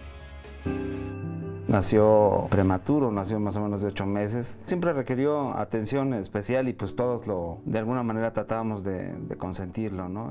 Es un niño con mucha chispa, muy inteligente, muy vivaz, se le ve la chispa hasta en los ojos. Y desde siempre él manifestaba pues una inquietud, ¿no? Por hacer cosas, era muy aventado, era muy inquieto. Esa parte de él la conservo, digamos que como muy gratos recuerdos, ¿no? Y pues bueno, después viene toda la transformación, todo el tema en el que pues se vio envuelto, ¿no? Recuerdo con mucha impotencia, por ejemplo, una ocasión que venía yo de la oficina, venía circulando por un eje vial y de inmediato la sangre te llama. Alcé la vista, lo vi a lo lejos y dije, Miguel. Bajé el vidrio de mi auto, le grité con todas las malas palabras que te puedas imaginar y con coraje, ¿no? Reclamándole porque pues yo lo vi que estaba a punto de cometer una barbaridad. Su reacción ante mi voz y al reconocerme fue correr de inmediato al lado contrario, pasándose del otro lado de la avenida. De inmediato le hablé por teléfono a mi hermana, quise hablar con él, se me escondió, no me tomó las llamadas. Pues lógicamente, ¿no? Transcurrió no sé cuánto tiempo y pues bueno, viene finalmente las consecuencias, la noticia y pues el dolor, ¿no? Es como una agonía permanente porque no lo pierdes al familiar, ¿no? Sabes que está ahí, por un lado te sientes tranquilo de saber, bueno, gracias a Dios está guardado. De alguna manera eso también lo salvaguarda de todo lo que le pueda pasar estando afuera, ¿no? Cometiendo pues los errores o las faltas en las que había incurrido, ¿no? Y a la vez pues extrañando su presencia, ¿no? Si yo, por ejemplo, ese día lo hubiera visto, yo lo hubiera regañado durísimo, ¿no? No sé hasta qué punto. Y por el otro lado, triste, porque pues bueno, tuvo que vivir las consecuencias de sus decisiones, ¿no? Y ahora está pues pagando una condena, ¿no? por los actos que cometió. Bueno, pues muchísimas gracias por este testimonio y bueno, sí dice una frase que me llama mucho la atención, ¿no? Dice, es una agonía permanente. O sea, sí comenta, no está la persona, pero sí está, ¿no? Está en reclusión. Entonces, pues vemos el dolor y cómo lo manifiestan la familia desde cada uno de los diferentes puntos de vista. Y hay otro tema que me llama mucho la atención que dice, bueno, todos lo sobreprotegimos. ¿Qué tanto la familia es responsable también, no? Yo creo que sí es muy responsable de qué es lo que va pasando desde niños. Tanto si eres abandonado, desprotegido o al contrario, sobreprotegido también. Hay muchas personas que he conocido dentro que dicen, gracias a Dios que estoy dentro de la cárcel, porque aunque soy inocente, si hubiera seguido afuera tan prepotente y mi familia me da todo, que no valoraba nada. Nunca me pusieron límites. Entonces la vida me llevó a llegar a una cárcel y cuando realmente entiende, ok, por alguna razón estoy aquí y voy a aprovechar lo mejor de esta reclusión. Toda la gente dice, claro, son las universidades del crimen, pero yo creo que en la mayoría de los centros de reclusión del país, al menos en la Ciudad de México, me consta que si tú quieres estudiar, puedes estudiar primaria, secundaria, preparatoria y universidad. Si quieres hacer deporte, haces deporte. Si quieres hacer teatro, haces teatro. Si quieres cantar, hay las oportunidades de los programas. Entonces cada quien decida qué se suma y qué no se suma. Y hay oportunidad también para que puedas convivir con tu familia. Y algo que de estar escuchando los testimonios, creo que lo principal que tendríamos que lograr es que las personas en reclusión silencien su ego y hablen para llamar y pedir perdón también. Porque al final, estar en una cárcel, estás lastimando también, seas inocente o culpable, pero estás lastimando a tu entorno familiar. Entonces muchas veces la falta de comunicación o el ego de que yo no quiero pedir perdón, yo no quiero comunicarme, hace que se fracture mucho más la relación. Entonces, tanto de una parte como de la otra parte, pero cuando muchos de los chicos o las chicas dicen, es que le estoy llamando a mi familia porque quiero invitar a la función, pero no me toma la llamada, digo, insiste. O sea, también no puedes como ponerles la carga a ellos de que, ¿por qué no quieres venir? Entonces, insiste, ya cuando logran convencerlos, ya los ven y se empieza a hacer esa reivindicación. Entonces, sí hay que hacer mucho trabajo con las personas en reclusión, psicológica y emocionalmente, de perdonarse a ellos mismos, perdonar a los demás y establecer la comunicación con su familia. Claro. Y bueno, qué importante oír estas voces agradecidas contigo, Arturo. Te has de sentir muy orgulloso. Yo creo que el que más crece en estos proyectos y con tantas historias y seres humanos, yo veo las imágenes de esa función de sus familias y se lo comento a todo el equipo, a Víctor, a Sandra, los que estamos que los vemos y no dejas de llorar. Dices, qué privilegio tenemos de poder generar, gracias a la confianza de las autoridades que nos permitan hacer estas funciones, porque muchos de ellos entran sin estar en el Cardex. Entonces es una excepción de que según el comportamiento de los chicos nos dejan invitar a su familia que no ha ido a visitarlos o porque no están registrados, porque tienen un Cardex de 5 personas registradas para visitarlos. Entonces ver esos abrazos pues te emociona muchísimo. La señora que dijo, la abuelita, la conocí en esa función, tenía 7 años de no haberlo ido a ver. Entonces llegó la mamá de Miguel y fue así, me abrazó y quiero que conozcas a mi mamá y gracias. Y dices, al menos estamos contribuyendo de alguna manera a mejorar el mundo. Claro, por supuesto. Claro que sí, eso es muy importantísimo, ¿no? Oigan, y tenemos otros testimonios que quiero que escuchemos. Ya están listos nuestros testimonios. Adelante, por favor. Bienvenido. Hola, ¿qué tal? Buenos días. ¿Sí se escucha? Sí, dime, adelante. Sí, ¿tú estuviste en reclusión? Sí, fue en el año del 2008. Fue por un delito que no cometí. ¿Cuánto tiempo estuviste? Un año. Un año. Un año en el reclusorio Oriente, pero fue por el robo de una pierna de 9 kilos de un mercado sobre ruedas. En los careos, cuando te sacan del reclusorio al Ministerio Público, pues me entero ya después de 7 meses de reclusión que pude haber tenido la mitad de la condena si me hubiera dado por confeso del robo. Y al final de cuentas, pues ya había pasado 7 meses y yo salí al año. O sea, que hubiera salido a los 6 meses. Y yo desgraciadamente salí hasta el año, ¿no? O sea, si tú hubieras aceptado que robabas algo que no robaste, te hubieran dejado salir antes. Sí, me hubiera aventado media condena nada más. Híjole. Oye, ¿cómo te fue con tu familia? Mi madre permití que me fuera a ver solamente las primeras 4 veces, por lo mismo que se escuchaba ahorita de que las revisiones, esa es una. Me convenía a mí más como recluso que no vinieran a verme porque te piden para el jabón, para los productos de limpieza, para la televisión, para la grabadora. Y al no irme a ver a mi mamá, pues no podían pedirme eso, pero el pago... O sea, ellos no te piden, si no te va a ver nadie, no te piden dinero porque saben que nadie te ha dado. y de todas maneras te lo otorgan. Pero el pago al no poder contribuir junto con todos los demás es infrahumano, ¿no? Porque te obligan a limpiar como no lo hacías afuera. Y aparte de limpiar afuera del penal, tienes que limpiar tu celda y ya ni cómo, no es ni siquiera, no tengo palabras ni para mencionar el trato, ¿no? Yo creo que ya lo han visto, ¿no? En algunas otras, y hasta en películas, es verdad, ¿eh? El trato sí es real, ¿no? Y entonces, bueno, tú pediste que no te fueran a visitar. Así es. ¿Había alguien que sí te visitaba? Sí, solamente mi madre. Solamente tu madre. ¿Algún otro familiar tuviste en la cárcel? No, sí, algunos años atrás, pero fue un tío. Ajá. Que desgraciadamente quedó, como escuchamos ahorita, institucionalizado. Estuvo 21 años recluido, salió afectado de sus facultades mentales. Al salir al mundo real, ya no lo conocía como él lo había visto, y no tuvo otra alternativa más que delinquir y regresar a donde él sabía que era el único lugar donde aprendió a vivir, y eso fui yo testigo de eso también, desgraciadamente, ¿no? Muchísimas gracias por tu testimonio.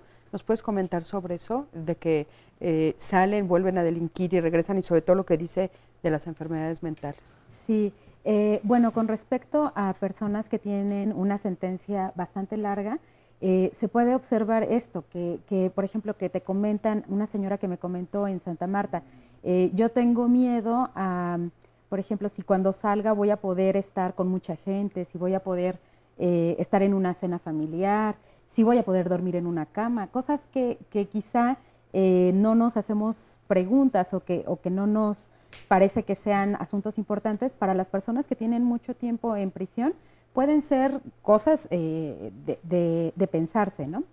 Y con respecto a las personas que tienen alguna discapacidad psicosocial, que están en prisión, es un tema también urgente. Están, como lo comenta Frida, recluidas dentro de la reclusión, es decir, incluso se les deposita en un espacio especial dentro de la cárcel. Y aquí hay un montón de cuestiones a revisarse, que no es tema de este momento, pero muchas cuestiones que revisarse, como por ejemplo, que alguien que ya cumplió una sentencia, pero tiene el diagnóstico de una discapacidad psicosocial, no puede salir de prisión hasta que alguien asuma ser su tutor o su aval legal. Entonces, ¿esto qué implica? Que, por ejemplo, en el caso de las mujeres, tenemos a un grupo de mujeres, de más o menos 20 mujeres en la Ciudad de México, que están en prisión, pero que no pueden salir, aunque ya hayan cumplido su sentencia.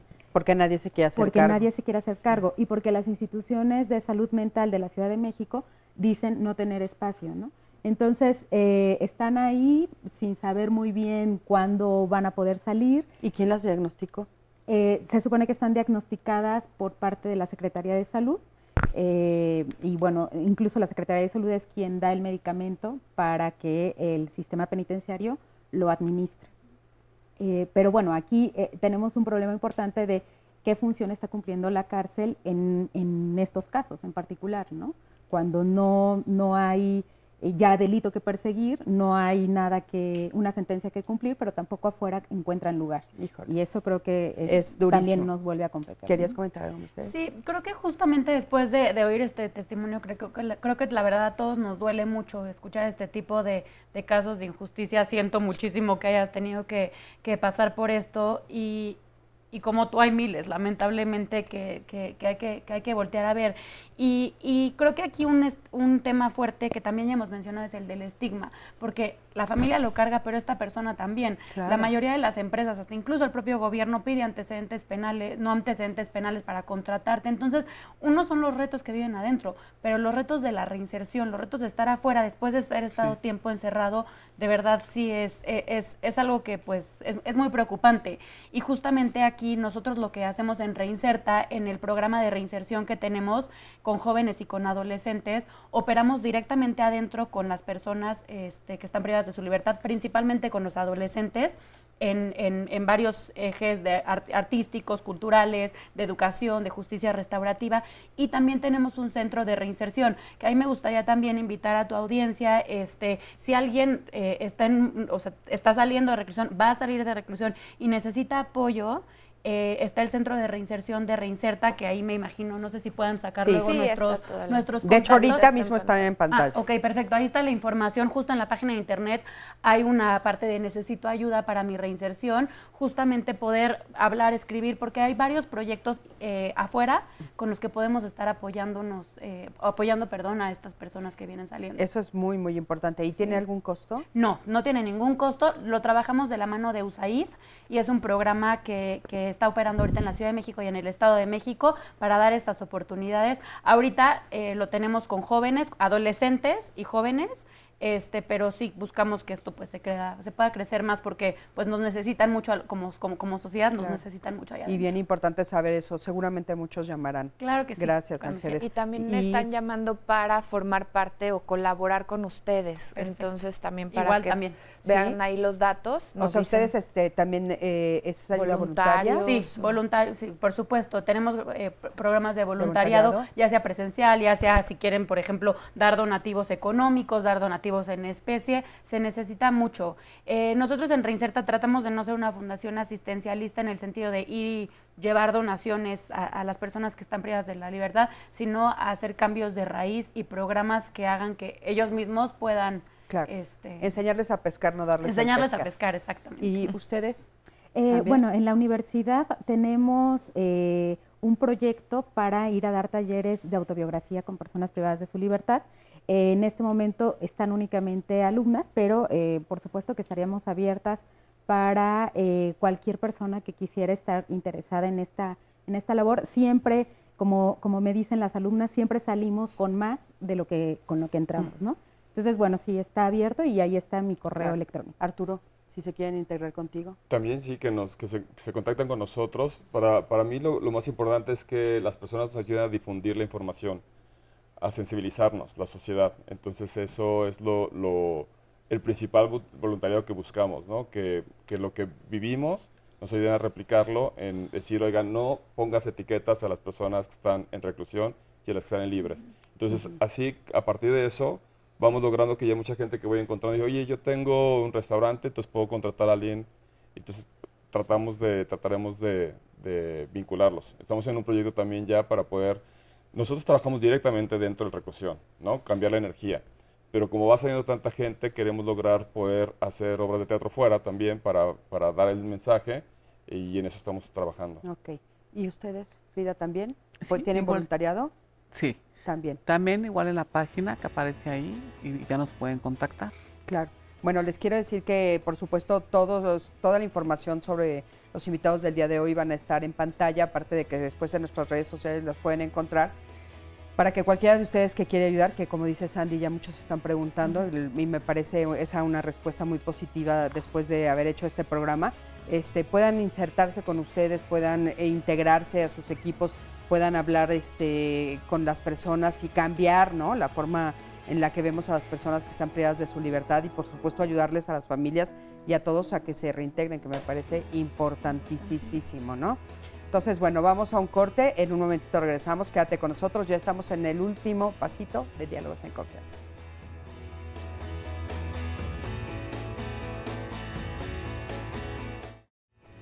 Gracias por continuar con nosotros en Diálogos en Confianza. Ya casi estamos por finalizar el programa y el tema del día de hoy. Y le doy un adelanto de lo que vamos a hablar la próxima semana, por si quiere participar con sus testimonios o venir aquí al foro de diálogos. Vamos a hablar de las pesadillas y los terrores nocturnos. Y bueno, en un artículo publicado por el Instituto Mahoney de Neurociencias de la Universidad de Harvard, nos dice que las pesadillas vistas desde un aspecto evolutivo son más frecuentes en la infancia que en los adultos. Y nos explican que aunque los adultos pueden tener pesadillas, podemos tener frecuentemente pesadillas o de vez en cuando, dependiendo el momento en el que estemos pasando, son mucho más frecuentes y comunes entre los niños de 3 a 6 años de edad. ¿Y esto por qué? Porque creen tener, se investiga que en los niños están más vulnerables a las amenazas de la vida y en su desarrollo todo esto lo van interiorizando y lo expresan o se manifiesta a través del sueño y con pesadillas o terrores nocturnos. Así que bueno, vamos a analizarlo la próxima semana, lo invito a que nos vea y vamos a terminar de ver este programa con el resumen de lo que ya se dijo y con un testimonio. Cuando nosotros empezamos a ver lo que nos cuesta como gobierno, como país, la cárcel, empezamos a decir, ¿sabes qué? Pues no conviene ni siquiera, o sea, como ni siquiera por números conviene tener a tantas personas en la cárcel. Hay personas que cometieron delitos bastante menores, está lleno de inocentes en la cárcel, lleno de personas que ni siquiera cometieron ese delito. Justamente el voltear a ver como este tema de medidas alternativas a la prisión, creo que puede ser una alternativa bastante eficiente. ¿Por qué? Porque las personas pueden seguir afuera. Hay un incremento importante de la población penitenciaria desde hace más o menos de 20 años aquí en México. ¿Y esto qué nos está diciendo? ¿Por qué hay un énfasis en la política punitiva y por qué no en la política de bienestar o en la política social? Pensando en aquellos y aquellas que sí cometieron un delito, estaríamos hablando de un síntoma social, o sea, no de un acto personal únicamente, ¿no? Como sociedad, dejemos de juzgar a estas personas porque también son resultado de todo lo que nosotros hemos hecho. Los juzgamos, pero ¿dónde estábamos cuando hay niños de 9 años en la calle delinquiendo? Vemos fotos en Facebook de niños con armas, ¿no? ¿Dónde estamos cuando no hay programas de prevención? Justamente es bien importante que nos responsabilicemos también al respecto en vez de solo juzgar. Muchas veces hay talleres que las excluyen dentro del mismo reclusorio. Hay talleres que no son para ellas y para ellos, ¿no? Gracias a Dios que estoy dentro de la cárcel, porque aunque soy inocente, si hubiera seguido afuera tan prepotente y mi familia me da todo, que no valoraba nada. Nunca me pusieron límites. En la mayoría de los centros de reclusión del país, al menos en la Ciudad de México, me consta que si tú quieres estudiar, puedes estudiar primaria, secundaria, preparatoria y universidad. Si quieres hacer deporte, haces deporte. Si quieres hacer teatro, haces teatro. Si quieres cantar, hay las oportunidades de los programas. Cada quien decida a qué se suma y a qué no se suma. Y hay oportunidad también para que puedas convivir con tu familia. Lo principal que tendríamos que lograr es que las personas en reclusión silencien su ego y hablen para llamar y pedir perdón también. Cuando me dan la noticia de que detuvieron a mi hijo, andaba yo trabajando, yo trabajo en un taxi. Entonces me habla la pareja de mi hijo y me comunica que había sido detenido mi hijo. Voy por mi esposa y nos trasladamos a donde lo tenían a él detenido. Ya el mismo día en la noche fue cuando lo trasladaron para allá, para el reclusorio. Por mi cabeza pues pasaron muchas cosas, ¿no? O sea, el coraje, la impotencia, aunque uno hablaba con él, o sea, lo regañaba y todo, pero pues desgraciadamente pues, lo que sucedió fue pues más que nada porque pues, él lo buscó, ¿no? Ya está pagando él su delito y ya aquí no nos queda a nosotros más que pues, apoyarlo, ¿no? Mi hijo tuvo un niño, estando en el lugar que se encuentra ahorita. El niño ya ahorita tiene 5 años, va a cumplir 6, pero le motiva mucho a él, o sea, le preocupa mucho su hijo, ¿no? Nosotros como familia, la verdad ahí, pues como dicen, sí es el hotel más caro del mundo, ¿eh? O sea, la verdad ahí, desde que llega, bueno, simplemente nada más uno para trasladarse, ¿no?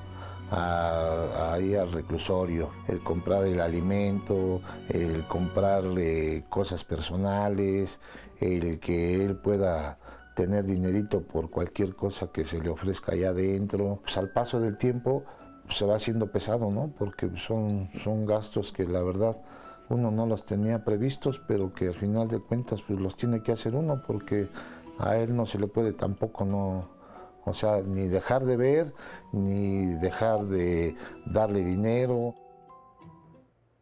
Muchísimas gracias, gracias a este papá también. Y bueno, como vimos, estuvimos viendo la historia de Miguel desde diferentes perspectivas, cómo la vivió su mamá, su abuelita, su hermana, ahora en este último fue su papá.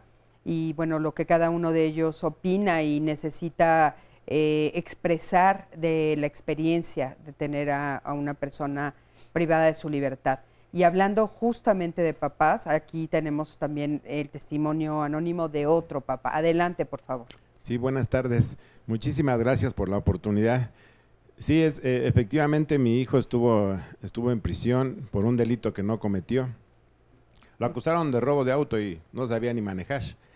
Entonces, la verdad es que todo lo que estoy viendo me recuerda a eso y sí, efectivamente muy doloroso al principio, ¿no? ¿Qué edad tenía él? Mi hijo tenía 19 años cuando vivió eso.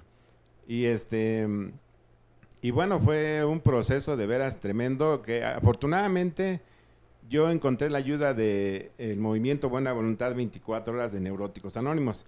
Ahí estoy yo hasta la fecha, porque en ese tiempo fue una ayuda de veras determinante para mi estado emocional y también para poderle brindar apoyo a mi hijo, ¿no? Y a toda la familia, porque finalmente, pues afectó a todos, ¿no? ¿El cuánto tiempo estuvo? Estuvo 1 año con 7 meses.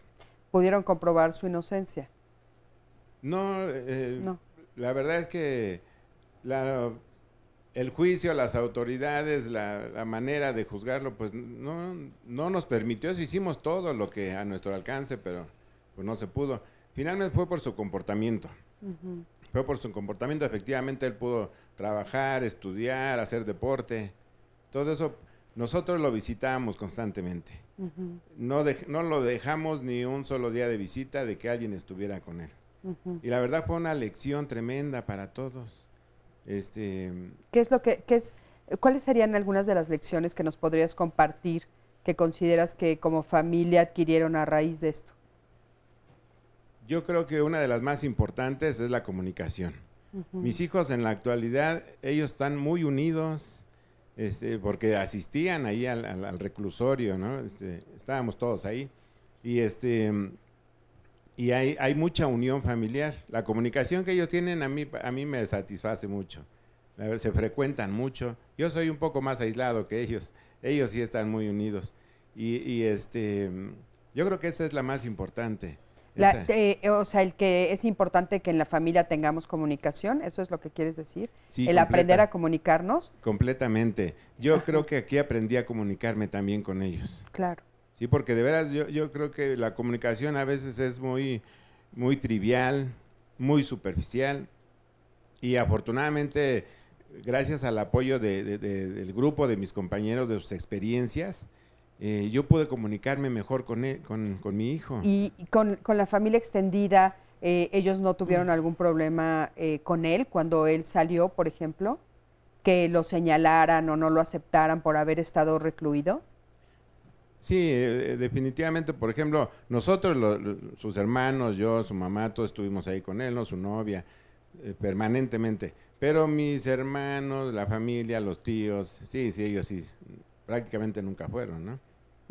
Sí tenían alguna opinión, decían, pues algo ha de haber hecho, cosas así, ¿no? Claro, sí se tienen esos prejuicios, ¿no? O sea, seguro por algo está ahí. Sí, exactamente, así es como se expresaban ellos, mis hermanas, y bueno, pues nada más los escuchamos, ¿no? Claro. Estábamos convencidos. Ahí en el reclusorio, a los que no hacen nada y están ahí, les llaman pagadores. Y las gentes lo saben, quien ha vivido esto saben cómo les llaman, ¿no? Y así le decían a mi hijo, ¿no? Ok, entonces, ya decían el pagador. Muchísimas gracias por venir a contarnos el testimonio. ¿Querías hacer un comentario sobre eso? ¿No? Okay. No, yo sí. Es que acá nos Sandy, están compartiendo un testimonio también en esto que preguntaba sobre lo que les había dejado como positivo, y nos dejan en Facebook Live esta historia. Mi hermano está adentro por un tiempo, por varios años, y pone entre paréntesis sin calcular. Y digo gracias porque esto nos ayudó a fortalecernos más como familia, a valorar el amor, la vida, a librarnos de estas cadenas en nuestras pláticas. Y dice, nos damos cuenta de que mucha gente tiene su propia cárcel dentro. Mi hermano es libre, con tiempo valioso para aprender mucho, guitarra, pintura. Aquí he leído todo lo que hacía tan frecuente, y ahí ha conocido grandes humanos, y nosotros nos hemos hecho más humanos también. No juzgo, no critico, y aprendo a ver lo mejor en donde me encuentre. Claro. Es el testimonio de una hermana. Claro, importantísimo. Yo sí quisiera pedirle a todas las personas, y sugería, a todas las personas que tienen algún familiar en reclusión, que no lo abandonen. Que aunque tengan mucho rencor o estén muy enojados o sea responsable, son un factor primordial para lograr su reinserción. Entonces, que acepten la experiencia y aprendan de ella también. Entonces, porque regularmente esa ruptura va a perjudicar más la reinserción. Entonces, de verdad, dense la oportunidad de quien tenga familia en reclusión, comprenderlo, comunicarse, hacer un esfuerzo por perdonar, por establecer vínculos y juntos aprender de la experiencia, porque eso va a repercutir en que si una persona que era culpable sale acompañada de su familia, va a mejorar la sociedad. Si era inocente, mucho más. Entonces, insisto, todos somos responsables de lo que está pasando en las cárceles Y entonces todas esas familias busquen la ayuda. Hay cantidad de agrupaciones de sociedad civil organizada que pueden brindar apoyo. Claro, por supuesto. Y tú al principio nos decías, ¿no? Lo más importante es la familia, es fundamental. Es fundamental para bien y para mal. Vemos, por ejemplo, muchos casos también de mamás que les meten drogas a sus hijos adentro del reclusorio y cuando hablamos con ellas y es como, oye, ¿pero por qué? Es que no saben cómo se pone mi hijo sin su droga. No, esta parte como de la sobreprotección que hablábamos y coincido, o sea, sí creo que hay que hacer un llamado de que no abandonen a sus familias, digo, a sus personas que están privadas de su libertad.